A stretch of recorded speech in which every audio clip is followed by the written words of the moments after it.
네, 지난주에는 이제 저희가 예수 그리스도를 주님으로 영접한 사람들이 예수님과 연합되어서 그분의 세 가지 직분, 선지자와 제사장과 왕의 직분에 참여한다는 것을 보았습니다. 또 우리가 예수님을 믿을 때에 성령으로 침례, 세례를 받아서 기름 부음을 이미 받은 사람들이 되었다. 그렇게 우리가 알게 되었습니다. 이제 오늘 두 번째로 예수 그리스도와 연합된 그분의 제자들은 중생하는 순간에 예수님의 제사장 직분에 참여하는 제사장들이 된다는 것을 말씀드리고자 합니다.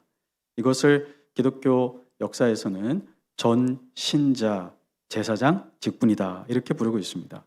여기서 직분이라고 했다고 해서 교회의 공식적인 직분자들과 똑같은 기능을 한다 그런 것은 아닙니다.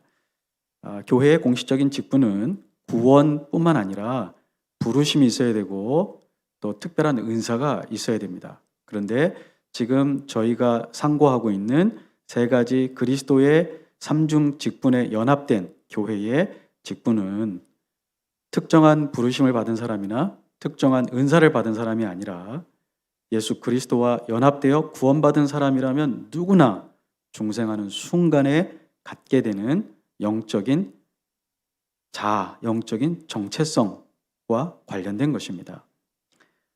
두 번째로 이제 그것이 오늘 예수 그리스도의 제사장 직분입니다. 7장 23절과 24절은 구약의 제사장들과 제사장으로서의 예수님을 대조시키고 있습니다. 그리고 25절은 그 차이가 나는 것 때문에 오늘 우리에게 미치는 영향, 결과를 얘기하고 있고요. 26절, 27절, 28절은 시간적으로는 23절, 24절보다 25절보다 더 앞서 있어야 하는 것이지만 25절에 그 결과가 생겨난 원인에 대해서 이렇게 설명하고 있습니다. 23절과 24절에 보면은 레위 지파를 따라서 제사장이 된 사람들이 구약에 많이 있었죠. 예수님 오시기 전에 아마 수만 명이 있었을 것입니다. 그런데 문제는 다 죽었다는 것입니다. 죽었기 때문에 또 계속 연이어서 제사장들을 세워야만 했습니다. 왜 죽었을까요? 죄의 삭은 사망이니.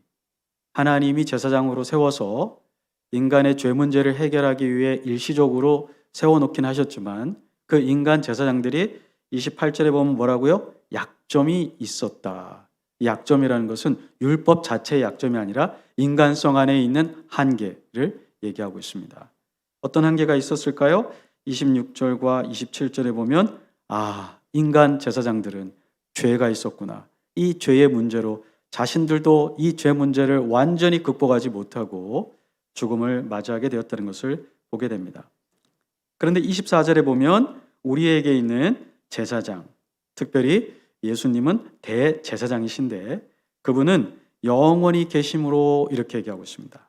그분은 육신으로 잠깐 동안 죽음을 경험하셨지만 죽음을 정복하신 분이십니다. 죽음 안에서 죽음과 죄와 사탄의 권세를 정복하신 승리자이십니다. 지금은 부활하셔서 하늘 보좌에 앉아 계십니다. 그래서 그분은 영원토록 제사장으로 계십니다. 그렇기 때문에 그분의 제사장 직분도 갈리지 아니하느니라. 갈리지 아니한다라는 것은 영원토록 그분이 자신의 제사장 직분을 소유하시고 다른 존재와 자신의 제사장 직분을 나누지 아니하신다. 후계자를 세우지 아니하신다. 그런 것입니다. 구약 성경에 보면 대제사장 아론도 죽기 전에 자기의 아들 중에 대제사장을 세워놓고 죽었습니다. 대제사장들마다 제사장들마다 자기가 죽을 때 그 빈자리를 채우기 위해 다음 후보자를 선출했습니다. 그런데 예수님은요, 사도와 목사는 선출하도록 하셨지만 자기를 이어서 하나님 앞에 제사를 지낼 대제사장은 선출하지 않으셨습니다. 왜요? 항상 자기가 그 직분을 가지고 계실 영원한 제사장이시기 때문에 그 직분을 누구와도 공유하지 않는 것입니다.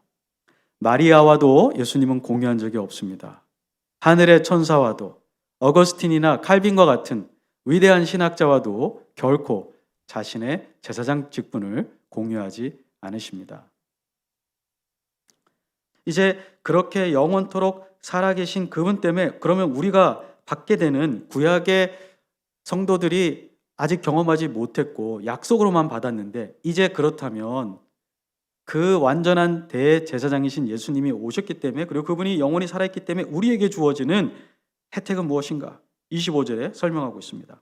그러므로 자기를 힘입어 하나님께 나아가는 자들을 온전히 구원하실 수 있으니 하나님께 나아갈 수 있게 되었습니다. 구약에서는 여러분 기억나십니까? 레위기 16장의 대속죄 일에 하나님의 대제사장이 유일하게 지성소에 들어갈 수 있습니다. 1년에 딱 한 번. 하나님의 백성들은 어디에 있어야 되죠? 성소에도 들어가지 못하고요. 성막 바깥에서 기다립니다. 그런데 두려움도 있습니다. 이 인간 대제사장이 혹시 실수라도 한다면 죽게 되죠. 그리고 자기들의 죄를 대속해서 이 제물을 드려야 되는 그 제사가 완성되지 않을 것입니다. 이 인간 대제사장이 살아나와야만 비로소 밖에 기다리고 있던 백성들은 하나님께서 우리의 제사를 받아주셨구나 하게 됩니다. 그런데 우리 주 예수 그리스도께서 십자가에서 자기 몸을 단번에 오늘 말씀해 보시면 27절에 그가 단번에 자기를 드려 자기 자신을 영원한 속죄 제물로 한 번에 드리셔서 우리도 이제 그 예수님 안에 있기 때문에 예수님과 함께 성소와 지성소로 들어갈 수 있게 되었습니다. 마태복음 27장 51절에는 놀라운 말씀이 있죠. 예수님이 십자가에서 큰 소리를 지르시고 돌아가시니까 어떻게 됐습니까? 성전에 있던 휘장이 그냥 위에서 아래로 확 찢어졌습니다. 지성소에 아무도 들어가지 못했습니다. 인간 대제사장도 1년에 한 번, 그리고 그것도 자기 자신의 죄를 속하는 제사를 먼저 지내고 나서야 그 다음에 피를 가지고 들어갈 수 있었습니다. 그런데 예수님께서 희생제물로 죽으시는 그 순간에는 이제 지성소에 들어가는 그 길을 막고 있던 휘장이 완전히 끊어진 것입니다. 그래서 히브리서에 보면 하나님께 나아간다, draw near, 이 영어 표현이 3번 나옵니다. 히브리서 4장 16절에 이제 우리에게는 우리의 국률함을 공감하시고 도와주시는 대제사장이 있으니 이 대제사장을 힘입어 때를 따라 돕는 은혜의 보좌 앞에 나아갑시다. 그렇게 하거든요. Draw near to the throne of grace. 은혜의 보좌 앞에 나아갑시다. 가까이 갑시다. 은혜의 보좌가 하늘 지성소, 하나님의 임재가 있는 천국이거든요. 지금도 여기에 보면 7장 25절에 그러므로 영원한 대제사장이 우리에게 살아있고 그분이 단번에 희생제물을 드렸기 때문에 이제 우리는 어떻게 할 수 있다고요? 하나님께 나아갈 수 있습니다. 지성소 안에 갈 수 있습니다. 멀리 성막 밖에서 두려워 떨며 기다릴 필요가 없습니다. 이 예수님 안에서. 그리고 우리는 1년에 한 번 들어가는 게 아닙니다. 언제요? 항상. 항상 들어갈 수 있습니다. 왜 그럴까요? 이 예수님이 항상 살아있어서 우리를 위하여 어떻게 하신다고요? 강구하심이니라. 이 강구한다는 것은 중보한다 이런 의미입니다. 그래서 우리가 나갈 수 있고요. 또 10장 19절과 22절에도 보면 우리가 예수의 피를 힘입어 이제는 막혀있던 그 길이 열렸으니 휘장이 열렸으니 우리가 그 휘장 안으로 들어가자. 휘장 안으로 들어간다는 건요. 성소와 지성소를 맡고 있던 휘장 안으로 들어간다는 건 지성소 안에 하나님의 그 임재 가운데 하나님을 바로 만날 수 있는 그곳으로 들어가자. 이렇게 얘기하고 있습니다. 얼마나 감사합니까? 죄로 인하여 죽을 수밖에 없었고 저주 가운데 있었고 하나님의 영원한 심판을 받을 날만 기다리고 있던 우리가 예수 그리스도로 인해서 죄 사함만 받은 것이 아니라 이제 그 우리를 창조하시고 놀라우신 우주의 통치자이신 그 하나님께 자녀로서 아들이 아버지에게 딸이 아버지에게 나아가듯이 그 얼굴과 얼굴을 맞대듯이 그런 지극히 깊은 친밀한 임재 가운데 들어가게 되었다는 것입니다. 그런데 여기 보면 25절에 조금 어려운 표현이 있죠.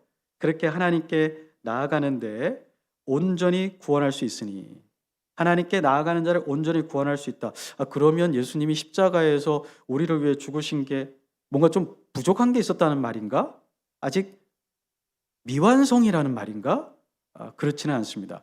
예수님께서 십자가에서 다 이루었다라고 말씀하신 것은 죄가 요구하는, 하나님의 의로운 심판이 요구하는 형벌의 값을 나의 죽음으로 다 지불했다. 이제 더 이상 나 대신, 나 외에 또 누군가가 추가적으로 죄인들에게 필요한 죄의 값을 대신 지불할 일이 없다. 이제 완전히 끝났다.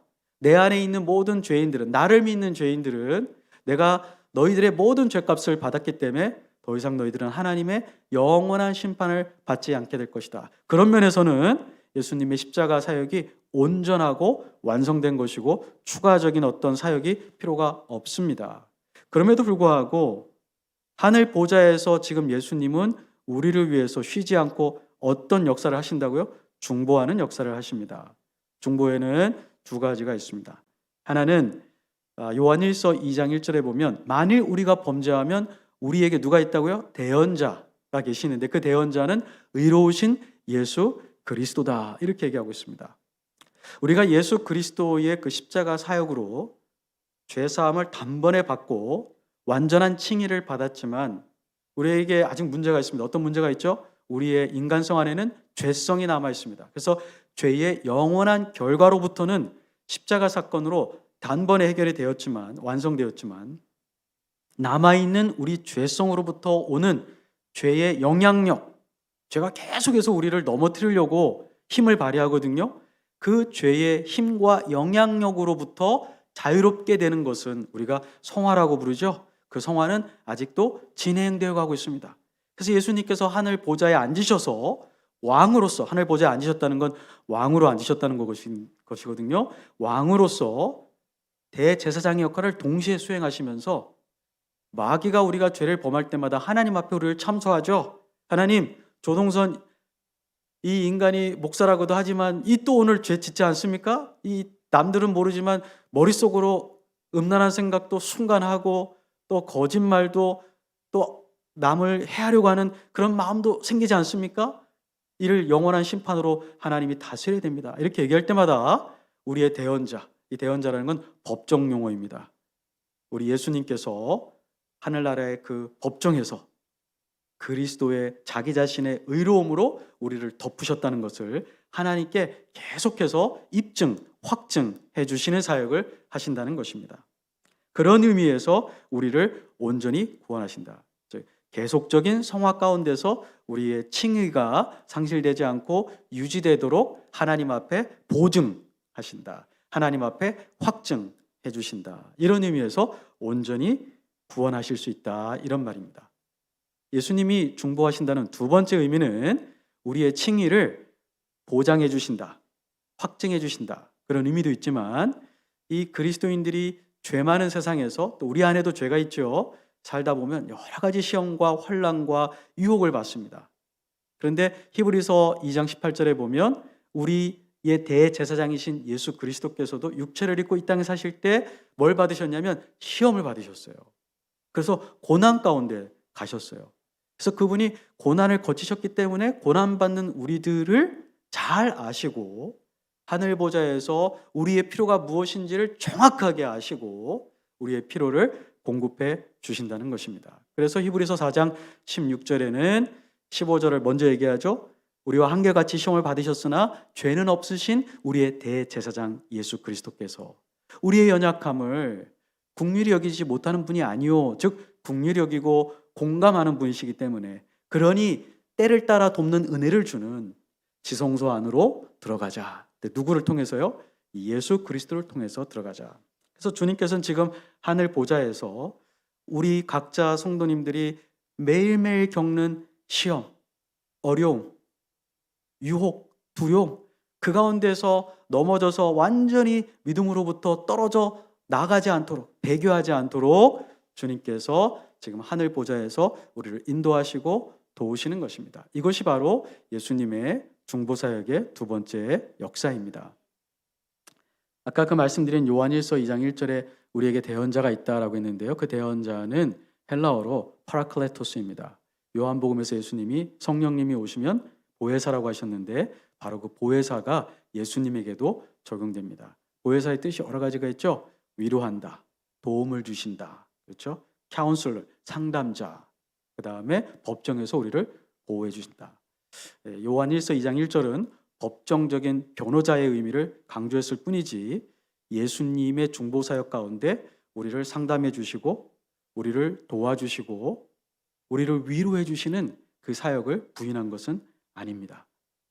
두 가지 사역을 하고 계세요. 우리의 칭의를 확증해 주시고 보장해 주시고 또 우리가 날마다 겪는 삶의 유혹 가운데 승리자가 되도록 우리를 상담도 해주세요. 예수님이 성령 안에서 힘도 주시고요. 강한 믿음도 주시고요. 그리고 우리를 위로해 주십니다. 사람이 줄 수 없는 하늘의 평강으로 위로받게 해주십니다. 얼마나 감사해요. 인간 대제사장들은요 다 죽었어요. 그리고 우리를 만날 수도 없어요. 아니 아론 몸이 하나인데요. 그 수백만 명 되는 이스라엘 백성들의 피로를 자기가 어떻게 알겠어요? 모릅니다. 근데 예수님은 하나님이세요. 그리고 그분은 지금 각 개개인의 수억의 크리스찬들의 영안에 내주하고 계세요. 그리고 동시에 하늘 보좌에 계시고요. 그러니 그분의 중보 사역보다 더 위로가 되는 사역이 어디 있겠습니까? 얼마나 감사한지 모릅니다. 26절에 보니까요. 이러한 대제사장은 우리에게 합당하니 거룩하고 악이 없고 더러움이 없고 죄인에게서 떠나 계시고 하늘보다 높이 되시니라. 하늘보다 높이 됐다는 것은요. 이제 하늘 보좌 그 지성소 하나님의 임재 가운데 보좌 안에 계시다는 것을 표현한 것입니다. 악이 없고 더러움이 없고 죄인에게서 떠나 계시다. 27절에도 같은 말을 반복하고 있습니다. 그는 예수 그리스도께서는요. 구약에 있던 아론의 그 대제사장들보다 다른 점이 있는데요. 그 구약의 아론의 대제사장들은 먼저 자기 죄를 위하고 다음에 백성의 죄를 위하여 날마다 제사 드리는 것이 필요했습니다. 왜냐하면 자기도 죄를 짓고 백성들도 죄를 짓기 때문에 1년에 한 번 대속죄일에도 제사를 지내야 되지만 또 죄를 짓는 그때그때마다 속죄제와 속건제를 지내서 하나님 앞에 회개하고 화목하게 될 필요가 있었던 것입니다. 그런데 우리의 대제사장은요. 저 대제사장들은 그렇지만 우리에게 있는 대제사장은요. 어떤가요? 그와 같이 제사를 매일 드릴 필요가 없고 반복해 드릴 필요가 없고 그는 단번에 once for all. 이 굉장히 중요합니다. 단번에 드렸다. 히브리서 9장 12절 28절 10장 10절과 12절에 나옵니다. 히브리서에서 유독 강조해서 반복적으로 말하는 게 once for all. 단번에 끝내셨다. 단번에 드리셨다. 단번에 완성하셨다. 구약의 대제사장들은 반복해야 됐지만 왜요? 제물 자체가 효력이 별로 없어요. 짐승이기 때문에요. 그런데 예수님은 자기 자신을 드리셨어요. 죄 없는 인간성을 그리고 하나님의 능력으로 드리셨어요. 그래서 단번에 모든 인류의 죄악을 다 영원히 속죄할 수 있었던 것입니다. 우리가 여기서 두 가지를 기억할 필요가 있습니다. 첫 번째, 우리가 종교개혁할 때 미사를 가톨릭 교회의 미사를 중지했습니다. 오늘날 가톨릭 교회가 계속 미사를 하고 있죠. 미사를 하는데 그분들은 이렇게 얘기합니다. 이 미사는 피가 없는 방식으로 이루어진다. 예수님이 피를 흘려서 자기를 희생제물로 드리는 건 히브리서 성경에 보니까 단번에 한 번에 끝났기 때문에 이제 더 이상 십자가에서 피 흘려 죽지는 아니하신다. 그렇지만 예수님은 피를 흘리지 않으면서 우리가 포도주와 떡을 뗄 때마다 자기 자신을 반복적으로 하나님 앞에 희생제물로 드리신다. 그래서 우리가 미사에 참여할 때마다 2000년 전에 그 희생제물로 드려지신 예수님을 새롭게 희생제물로 경험하게 된다. 그래서 이 미사의 떡과 포도주를 통해서 사람의 죄가 용서받을 수 있다. 자, 히브리서에서 말한 단번에 끝냈다라는 말은 피만 한 번에 흘렸다 이런 뜻이 아니고요. 구원의 완성을 단번에 했다는 것입니다. 우리가 개신교회에서 주의 만찬, 성만찬을 하는 것은 그걸 할 때마다 예수님이 피만 흘리지 않고 반복적으로 자기를 희생제물로 하나님 앞에 드려서가 아니고요. 한 번에 드려진 희생제물의 효력을 감사하고 기념하고 찬양하기 위해서 우리가 주의 만찬을 하는 거지 예수님이 다시 한번 또 하나님 앞에 희생제물로 바쳐져야만 하는 것은 아닙니다. 우리가 병에 걸렸을 때 약을 먹습니다. 그런데 한 알 한 번으로 끝나지 않죠? 왜 그럴까요? 한 알 한 번으로 병을 낫게 할 수 있는 힘을 가진 약이 없기 때문입니다. 그래서 반복적으로 계속 많은 약을 먹어야 되는 것입니다.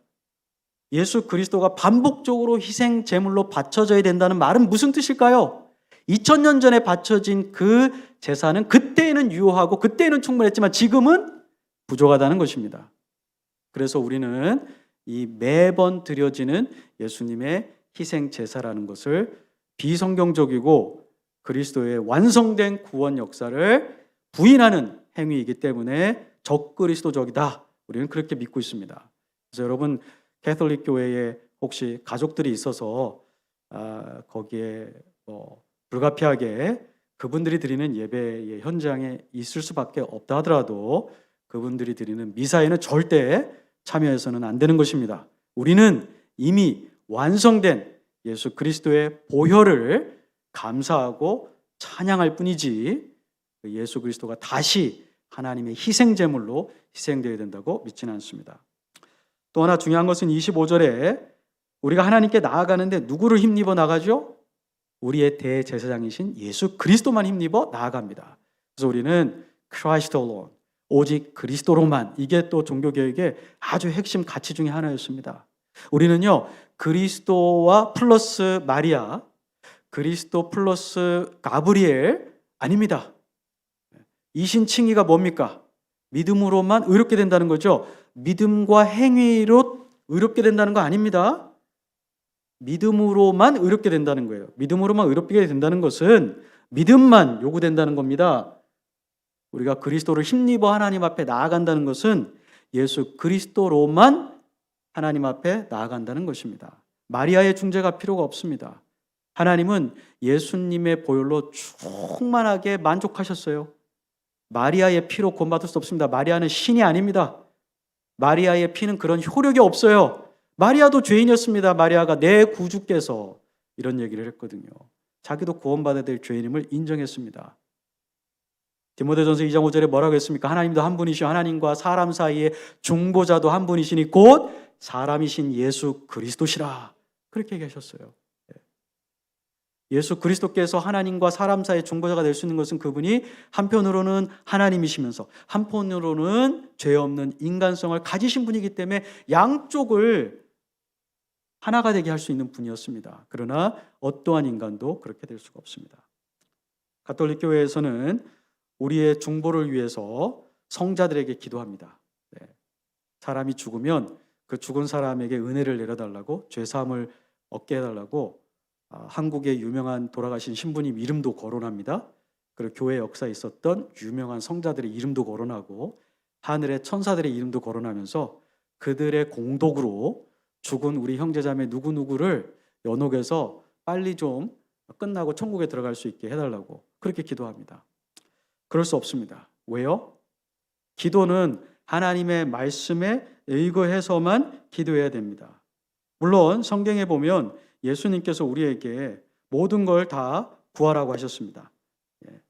그리고 그걸 구할 때마다 이루어주신다고 하셨지만 요한복음 15장 7절에는 너희가 내 안에 거하고 내 말이 너희 안에 거하면 그러면 너희가 구하는 대로 구하라. 그러면 다 이루어질 것이다. 두 가지 조건이 있습니다. 예수님에 대한 믿음이 있어야 되고 예수님이 말씀하신 하나님의 말씀이 우리 안에 있어야 됩니다. 근데 성경에는요 죽은 자에게 기도하라는 말이 없습니다. 아무리 뛰어난 한경직 목사님이 아무리 뛰어난 한국 개신교회 대표였다 하더라도 그분에게 기도해서는 안 됩니다. 성경은 죽은 성도에게 기도하라고 한 적이 없습니다. 기도는 살아있는 성도가 살아있는 성도를 위해서 하는 것입니다. 천사에게 기도하면 될까요? 안 됩니다. 히브리서 1장에 보면 천사는 14절에 뭐라고 했습니까? 하나님의 자녀들을 섬기라고 하나님이 보내신 serving spirit이에요. 하나님이 그 하나님의 종들을 섬기라고 보낸 종들이에요. 종. 심부름꾼들이에요. 그 천사들에게 절대 기도해서는 안 됩니다. 천사들이 우리를 섬기는 사명은 가지고 있지만 우리가 천사에게 기도해서는 안 되는 것입니다. 그러나 약속은 있어요. 어떤 약속이요? 살아있는 형제자매가 예수님에 대한 믿음을 근거로 살아있는 형제자매에게 하나님께서 은혜를 주시도록 기도하는 것은 성경에 약속이 되어 있습니다. 그 약속을 붙잡고 기도하는 건 가능한 것이고 덕스러운 것입니다.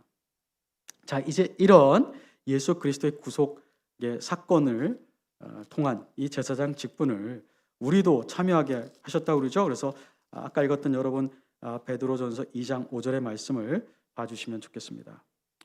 베드로전서 2장 5절에 보시면 너희도 산돌같이 신령한 집으로 세워지고, 산돌같이 신령한 집, 이 신령한 집은 교회를 얘기합니다. 하나님의 성전을 얘기합니다. 예전에는 죽어있는 돌로 성전을 지었거든요. 구약에는 예루살렘 성전을요. 그런데 이제 신약에서는 더 이상 그런 죽어있는 돌로 지은 성전이 아니라 그리스도로 인해서 부활한 생명을 가지고 있는 살아있는, 영적으로 살아있는 형제 자매들이 모여서 하나님이 거하시는 성전이 되는 거죠. 그런데 그 하나님이 거하시는 살아있는 성전을 신약교회는 그 신약 성경은 교회라고 부르죠. 그러니까 너희도 산돌같이, 예수님이 산돌이신데 그분에게 붙어 있기 때문에 우리도 산돌이라고 불리웁니다. 그래서 그 신령한 집으로, 하나님의 성전으로, 교회로 세워지는데 그 목적을 이렇게 얘기하고 있습니다. 예수 그리스도로 말미암아 하나님이 기쁘게 받으실 신령한 제사를 드릴 거룩한 제사장이 될지니라. 그러니까 교회로 세우는데 그 교회로 세우는 목적이 뭐라고요? 예수님, 대제사장이신 예수님과 연합된 성도들이 제사장인데요. 우리가 그 삼위일체 하나님께 드릴 영적인 제사를 드릴 제사장이 되게 하시려고 우리를 교회로 모으셨다는 것입니다. 교회로 모인 목적이 뭐라고요? 제사장들이 모여서 단체적으로 삼위일체 하나님께 영적인 제물을 계속해서 끊임없이 드리도록 하시려고 교회를 이루게 하셨습니다. 그래서 우리가 교회로서 해야 할 일이 뭘까요? 네, 제사장 직분을 수행하는 것입니다. 물론 그렇다고 해서 예수님과 우리가 동일한 제사장 직분을 수행하는 건 아니죠. 네, 예수님은 어떤 분이십니까? 대제사장. 그분 자신이 구원을 완성하셨고 그분이 유일하게 사람과 죄인 사이의 중보자가 되시고 그분 스스로가 우리의 희생제물이 단번에 되신 그런 분이십니다. 우리는 제사장이 된다고 하더라도 예수님처럼 우리 자신을 들여서 누군가의 죄를 속할 수 있는 능력이 없습니다. 우리는 제사장이 되더라도 예수님을 대신해서 하나님과 죄인 사이에 중보의 역할을 할 수가 없습니다. 그럼에도 불구하고 우리는 예수님이 우리에게 허용해 주신 제물을 드리는, 영적 제물을 드리는 제사장으로서의 역할은 감당할 수 있습니다. 본문에 보시면 제사를 드릴 이렇게 되어 있는데요. 제물이라고 번역될 수도 있고요. 그리고 본문에서는 복수로 되어 있습니다. 여러 가지 제물들을 드린다는 거죠. 이 여러 가지 제물들을 드리는데 어떤 제물들을 드려야 할까요? 그 성경에는 영적인 제사장이 된 그리스도인들이 드려야 될 여러 가지 제물들에 대해서 얘기하고 있습니다. 먼저 베드로전서 2장 9절 한번 볼까요? 여러분들 베드로전서 2장 9절에 보시면 그러나 너희는 택하신 족속이요 왕같은 제사장들이요 거룩한 나라요 그의 소유가 된 백성이니 이는 너희를 어두운 데서 불러내어 그의 기이한 빛에 들어가게 하시니에 아름다운 덕을 선포하게 하려 하심이라. 구원받은 자들을 하나님이 택하셨어요. 어떤 존재가 되게 하시려고요? 왕같은 제사장들. 여러분 이 복수 형태가 굉장히 중요합니다. 제사장들 5절에 보면 거룩한 제사장이 될지니라 이게 단수로 되어 있죠. 네, 그런데 헬라어나 영어나 다 똑같은 단어예요. 영어에는 priesthood, priest가 아니고요. priesthood이에요. priesthood는 제사장들이 모여 있는 그룹이에요. 그룹. 네. 그래서 하나님이 우리에게 제사장 직분을 주셨지만 개인적으로 행사하라고 주신 것이 아니고요. 늘 교회의 문맥 안에서 교회로서 교회와 함께 제사장 직분을 수행하라고 주신 것입니다. 그래서 저는 이왕에 번역했으니까 성경 번역하신 분들이 좀 일관성 있게 2장 5절도 거룩한 제사장들이 될지니라 이렇게 번역하시든지 아니면 제사장 단, 무리단자를 써서 제사장 단이라고 하면 될 것입니다. 자, 이 전 신자의 제사장 직분이 요한계시록 1장 6절에도 있고요. 5장 10절에도 있습니다. 거기에 보시면 priest, 이 복수 형태로 제사장들이 되게 하셨다 이렇게 되어 있습니다. 한 가지 특징이 있죠. 신약 성경은 전 신자가 제사장이다라고 말할 때 단수 명사를 쓰긴 하지만 집합 명사를 씁니다. 그래서 우리가 people, 사람들이란 말을 할 때 그게 S자는 없지만 단수 같지만 의미는 복수거든요. 근데 헬라어에서 여기에 제사장이란 말도 단수 명사이지만 의미로는 여러 사람들이 모인 복수를 얘기하는 것입니다. 제가 왜 이렇게 단체적인 성격을 강조할까요? 이 전신자의 제사장 직분은 많은 경우에 교회 역사에서 오용돼 왔습니다. 어떻게 오용돼 왔냐면요.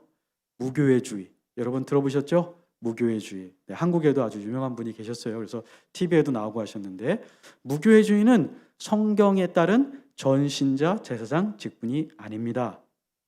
전신자 제사장 직분은 오늘 베드로가 누구에게 주셨어요? 교회에게 주셨습니다. 어떻게 행사하라고요? 교회를 이루어 교회 안에서 자기의 제사장 직분을 함께 수행하라고 주신 것입니다.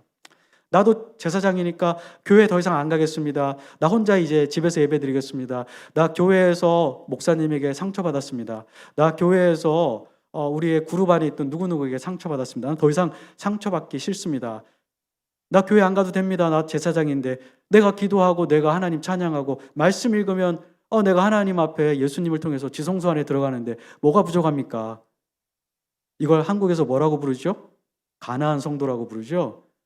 천국에 갔다가 그게 아니라 가나안을 거꾸로 하면 안 나가 이런 뜻이잖아요. 나 더 이상 교회 안 나갑니다.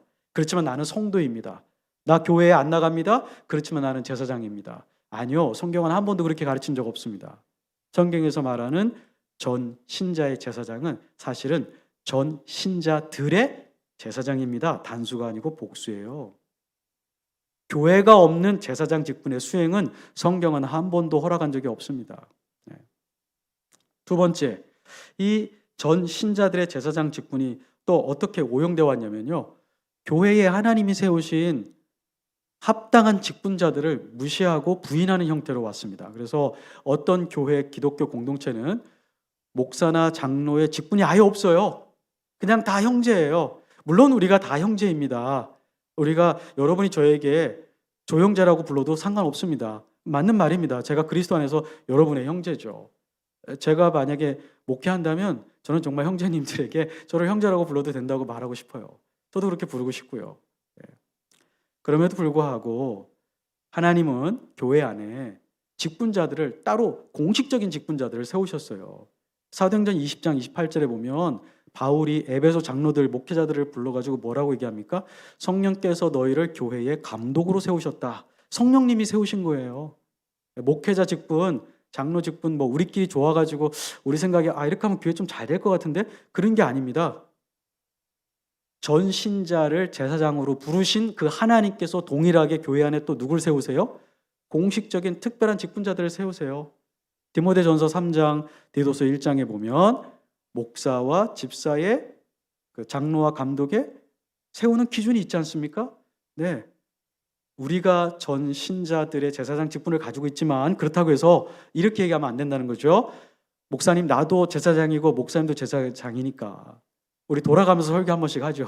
이런 건 안 됩니다. 네. 그런데 어떤 기독교 단체에서는 이 전 신자들의 제사장 직분을 이런 식으로 완전한 평등주의로 실행을 해왔습니다. 그렇지만 그것은 성경적이지는 않습니다. 그러면 우리가 어떻게 우리 모두가 제사장이면서 그렇지만 또 예수님과 같은 제사장 직분은 아니고 또 교회가 특별히 세운 직분자의 역할은 아니면서도 그러면 어떻게 성경적인 제사장 직분을 수행할 것인가? 아까 읽으신 그 디모데 전서 2장 9절이 우리에게 얘기해 주고 있어요. 왕 같은 제사장들이 되어서 할 일은요. 그렇게 왕 같은 제사장들이 되게 하신 분의 아름다운 덕을 선포하는 겁니다. 이 선포한다는 건 공개적으로 대중에게 선전한다 이런 뜻이거든요. 뭡니까? 우리가 예수님 믿기 전에는 제사장들이 아니라 뭐였죠? 죄인들이었습니다. 어두운 가운데 있고 영적으로는 눈이 멀어 있고요. 하나님 앞에 하나님의 임재 가운데 나아갈 수 없고요. 하나님 앞에 죄 문제가 해결되지 않아서 저주 가운데 있는 죄인들이었는데 예수 그리스도를 통해서 그런 죄와 죽음과 사탄의 어둠에 있다가 이제 어떻게 옮겨졌습니까? 진리와 생명이 다스리는 빛의 나라, 우리가 예수 그리스도의 하나님 나라로 옮겨졌습니다. 이 옮기는 과정에 나타난 하나님의 은혜, 사랑, 능력을 우리가 선포하는 것입니다. 그렇게 선포할 때에 그것이 바로 제사장 직분을 시행하는 것입니다. 자, 우리 이 말씀 말고 또 로마서 15장 16절을 볼까요? 로마서 15장 16절에는 바울이 자신의 사역을 제사장 직분 수행으로 얘기하면서 이 은혜는 곧 나로 이방인을 위하여 그리스도 예수의 일꾼이 되어 하나님의 복음의 제사장 직분을 하게 하사. 복음의 제사장 직분을 하는데요, 이방인들을 제물로 드리는 것이 성령 안에서 거룩하게 되어 받으실 만하게 하려 하심이라. 예수님을 알지 못하는 이방인은 하나님 앞에 제물로 드려질 수 없었습니다. 왜냐하면 죄가 있는 것은 하나님 앞에 연락이 되지 않거든요. 그런데 복음을 통해서 그 죄인이 깨끗함을 입고 이제 자기의 삶을 하나님 앞에 드림으로써 어떻게 된다고요? 하나님이 연락하시는 산 제물이 된다는 것입니다. 복음 전파가 제사장들이 해야 될 영적인 제물입니다. 복음 전파가 하나님이 기쁘시게 받으시는 영적 제물입니다. 목회자만 전도하는 게 아니죠? 교회 전도팀만 전도하는 게 아닙니다. 교회 전도팀이 있는 건 필요한데 한 가지 저의 염려는 전도팀만 전도하는 것이라고 생각할까 봐 염려가 상당히 많이 있습니다. 전도팀은 전도에 대한 특별한 그 마음과 하나님이 주신 은사가 있는 분들이 하는 것이 마땅하지만 전도는 그 은사만 받은 분들이 하는 것이 아니라 제사장이 된 전 신자들이 다 해야 되는 사역인 것입니다. 저는 연합교회에 있는 성도님들이 이제 코로나가 좀 풀리면 전도팀에게만 전도를 맡기지 마시고 정기적으로 자신도 교회 전도팀과 함께 나아가서 전도를 하시고, 또 관계 전도도 중요하죠. 직장과 가정에서도 침묵하지 마시고 나를 구원하신 그 하나님의 놀라운 은혜, 우리 주님의 이 정말 기묘한 이 구원의 방법, 이런 것들에 대해서 믿지 않는 동료들에게, 식구들에게 입을 열어 복음을 전할 때, 혹 그 중에 누군가가 예수님을 믿고 구원받는다면 여러분은 정말 가장 큰 재물을 하나님 앞에 드리는 것입니다. 천국에 갔다고 생각해 보겠습니다. 하나님이 수고하고 충성스러운 종아 참 잘했다 이렇게 칭찬해 주시겠죠. 자, 이제 그것이 끝났다면 우리는 또 어떻게 될까요? 아마 우리가 많은 성도들을 만나게 될 것입니다. 이 땅에 살고 있었던, 우리가 관계했던 그들이 우리를 칭찬하고 아마 감사하다고 말하는 경우도 있을 것입니다. 그때 내가 너무나 어려웠는데 나에게 도와줘서 고마워요. 나를 위해서 기도해줘서 고마워요. 그때 같이 가주어서 내가 그 어려운 순간을 넘었는데 고맙습니다. 아마 이렇게 많은 칭찬과 감사를 받을 것입니다. 그런데 저는 생각해 봤습니다. 나를 향한 가장 큰 감사와 칭찬은 뭘까? 누군가가 저에게 와서 조영재 너무 감사해요. 내가 당신 아니었다면 예수님 모르고 영원한 지옥에 있었을 텐데 당신이 그때 그 나무 아래에서 저녁 먹은 다음에 커피 한 잔 먹으면서 잠깐 짧게 복음을 전했는데 그때 내 마음이 열려서 예수님 영접하고 내가 지금 여기 왔으니 나 당신이 오기를 기다리고 있었습니다. 정말 이거보다 더 큰 영광과 감사가 어디 있을까요? 없습니다. 한번 질문해 볼까요? 우리가 마지막으로 이 복음 전파에 제물을 드렸던 때가 언제인가? 코로나 이전에라도요.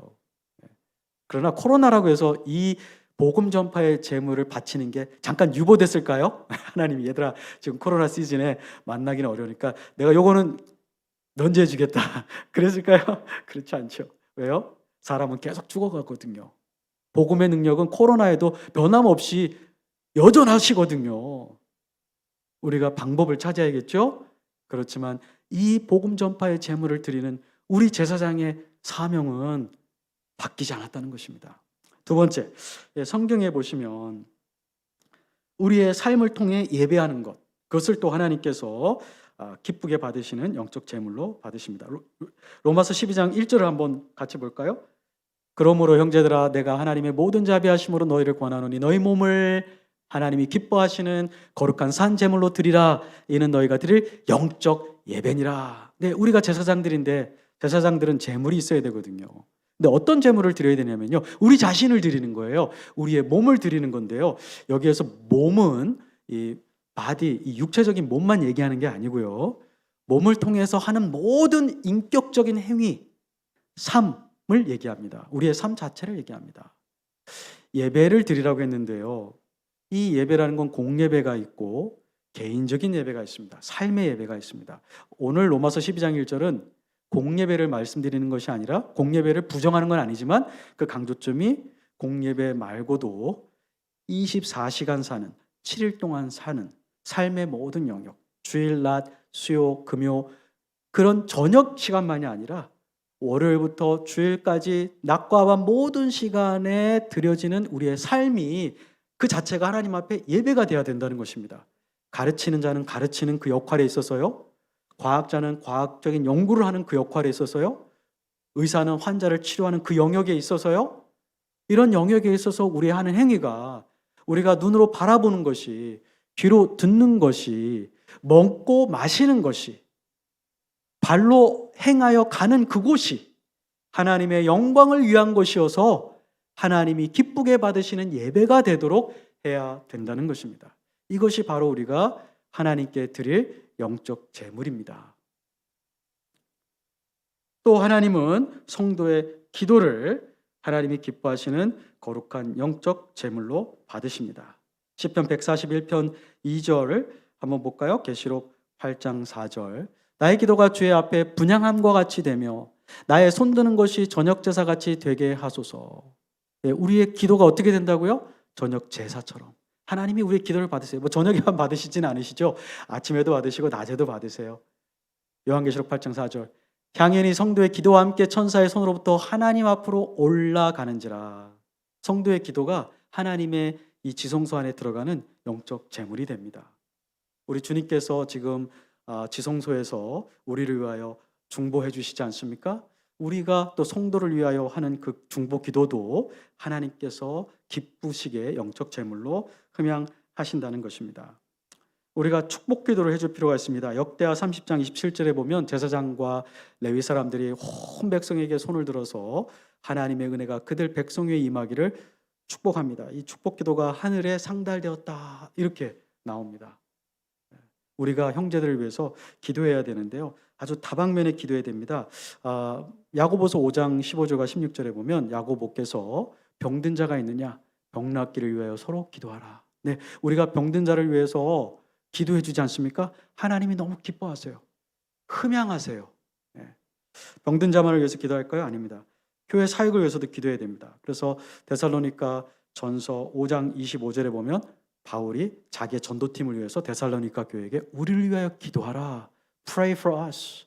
그 이유를 데살로니가 후서 3장 1절에서는 그렇게 기도해야 하나님의 말씀이 빠르게 전파되고, 그렇게 기도해야 하나님의 말씀이 사람들 가운데 영광을 얻게 될 것이다. 나는 여러분의 기도가 없으면 내 사역을 할 수가 없습니다. 자, 이제 새로운 목사님이 오십니다.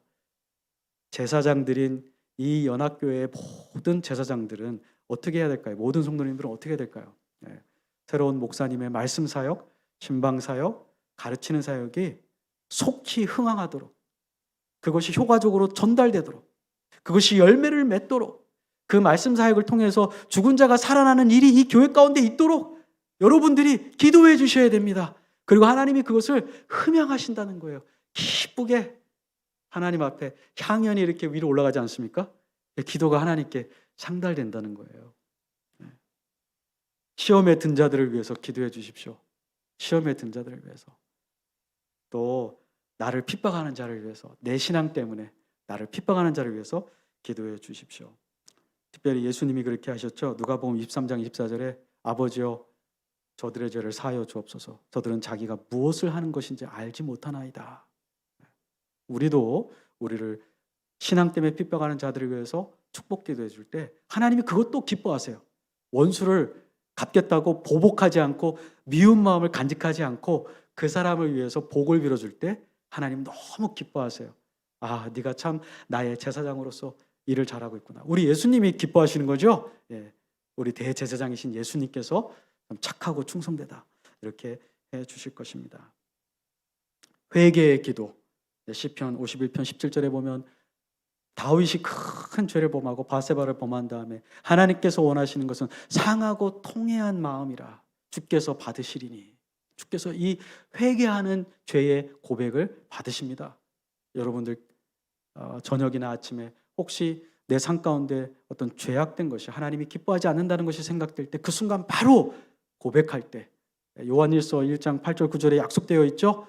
주는 미쁘사 우리가 우리 죄를 자백할 때마다 우리를 깨끗게 해주실 것이다. 죄를 자백하는 기도를 하나님께서 기쁘시게 받아주십니다. 또 하나님께 우리 제사장들이 드려야 될 제물이 있습니다. 찬양입니다. 히브리서 13장 15절을 한번 볼까요? 네, 히브리서 기자는 이렇게 얘기합니다. 그러므로 우리는 예수로 말미암아 항상 찬송의 제사를 하나님께 드리자. 이는 그 이름을 증언하는 입술의 열매니라. 네, 이 찬송이 제사예요. 제물이에요. 하나님이 기쁘게 받으세요. 이 곡조가 있는 찬송도 찬송이고요.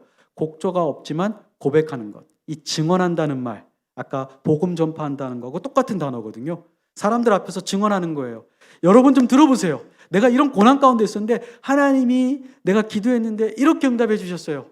누구누구 친구야, 너 예수님 안 믿는 거 내가 알지만 내 인생 가운데 이런 어려움이 있었다는 거 너도 알잖아. 근데 우리 주께서 나를 이 어려움 가운데 건지셨다. 이 내가 한 것이 아니다. 이렇게 공개적으로 증언하는 겁니다. 인정하는 겁니다. 예수님의 주재권을, 하나님의 위대하심을, 하나님의 지혜와 하나님의 아름다움과 은혜로움을 내 주변에 있는 사람들에게 인정하는 것입니다. 그렇게 할 때 하나님은 그걸 너무 기쁘게 받으세요. 향기로운 제물로 받으세요. 자기의 이름을 인정해 주는 거니까. 그렇죠. 감사의 고백, 이것이 가장 큰 찬양입니다. 감사의 고백. 특히 욥과 같은 경우에 그런 극심한 시련 가운데 그 아내가 차라리 저주하고 죽어라. 하나님을 더 이상 믿을 필요가 없다. 네가 하나님께 신실했지만 하나님은 너를 버리지 않았느냐. 너의 모든 것이 사라지지 않았느냐. 차라리 그 하나님을 저주하고 죽어라.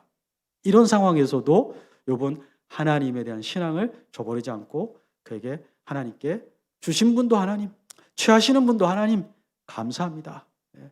사탄이 우리를 정복했다고 이제 막 믿어지는 순간, 이제 얘는 죽었다, 이제 믿음 버리겠지 하고 있을 그 순간에 우리가 그럼에도 불구하고 외양간에 소도 없고 포도나무에 포도도 없지만 주님, 그러나 그럼에도 불구하고 다니엘 7장도 그랬잖아요. 하나님이 살려주시겠지만 그러나 그럼에도 불구하고 우리가 죽는 한이 있더라도 우리는 하나님만 섬기겠습니다. 왕이여 아시옵소서, 그렇게 얘기하잖아요. 우리가 멸망하게 되었다, 우리가 망하게 되었다고 생각되는 그 순간에 입을 열어 하나님을 찬양한다면, 하나님께 감사한다면 우주 가운데 우리가 마귀를 대적하는 그 어떤 무기보다 강력한 무기가 바로 이 감사의 고백, 이것이 바로 하나님이 기쁘게 받으시는 찬양의 열매입니다.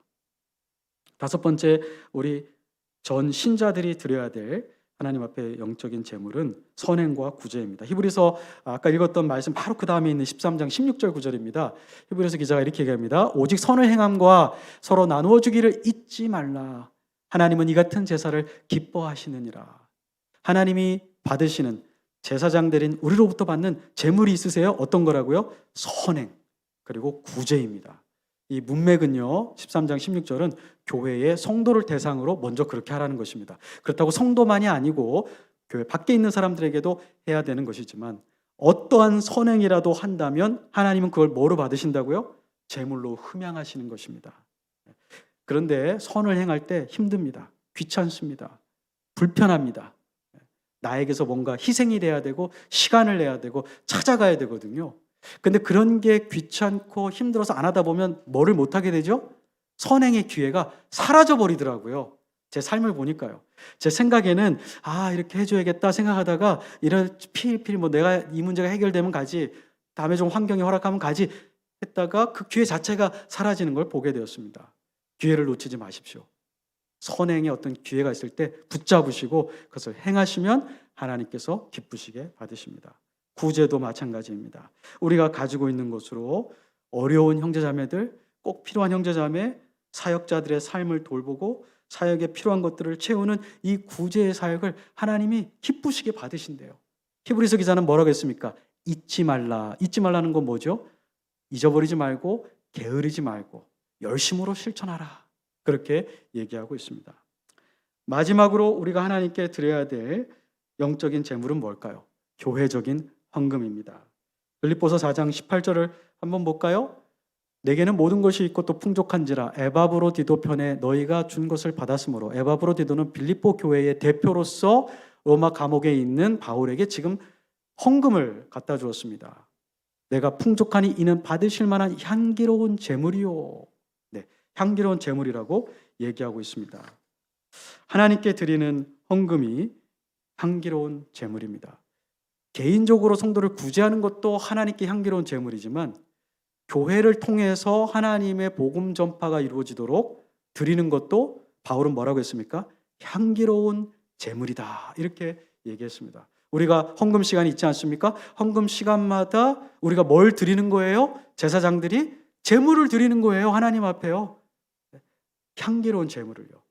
저는 우리 성도님들이 한 분도 빠짐없이 이 헌금 시간에 다 참여하기를 바랍니다. 요새 코로나 때문에 저희 가정도 저희 가정은 이제 여기도 헌금을 하지만 이제 하늘의 교회에 헌금을 하거든요. 그런데 하늘의 녹화가 돼서 교회에 드리는 헌금이 좀 늦어질 때가 있어요. 바로 우편으로 보내야 되는데 근데 그게 쌓이면은 많아져요. 그게 많아지면 부담이 돼요. 그래서 제가 깨달은 게 내가 하나님의 제사장인데 이 재물을 그 주간에 드리지 못하고 그걸 왜 이렇게 연기를 할까? 저도 회개하는 마음을 가졌습니다. 이 비디오 보고 있는 여러분도 늦지 마시고요. 그리고 목사님 저는 어려워요. 과부도 기억하세요. 2렙돈도 괜찮아요. 2렙돈도. 성경에서는요.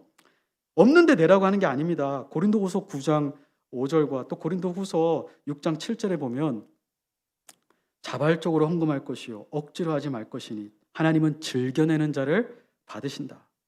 그렇게 얘기하셨어요.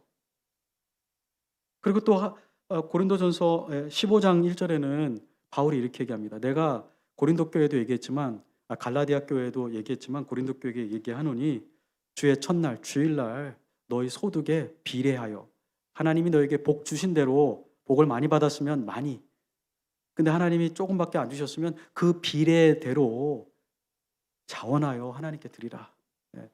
우리 수입이 적다고 이 헌금의 예물을 하나님께 드리는 데 있어서 제외될 수는 없습니다. 우리가 제사장인데 제사장은 빈손으로는 하나님 앞에 갈 수는 없습니다. 억지로 하라는 것이 아니라 기쁜 마음으로. 그러나 비율로. 많이 받은 분이 적게 하는 것도 하나님이 기뻐하시는 거 아닙니다. 많이 받으셨으면 많이, 적게 받으셨으면 강요하지 않습니다. 없는데 억지로 내라고 하는 거 아닙니다. 있는 것에서 있는 만큼 하나님이 기뻐하십니다. 여러분들이 이러한 제물들을 드림으로써 하나님이 기뻐하시는 제사장으로 살아가기를 바랍니다. 기도하겠습니다. 죄 가운데 멸망받을 수 없는 존재들을 예수 그리스도 대제사장을 통하여 제사장이 되게 하시고 제물을 가지고 지성소 안에 오게 하셨으니 얼마나 감사한지요.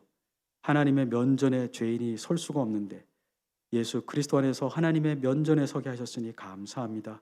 우리가 드려야 될 제물들을 게으르지 않고 빈손으로 오지 않고 하나님 앞에 복음 전파와 기도와 찬양과 또 우리가 하나님 앞에 구제하고 선을 행함으로 교회적인 헌금으로 하나님을 영화롭게 하는 제사장 되게 하여 주시옵소서. 예수님의 이름으로 기도합니다.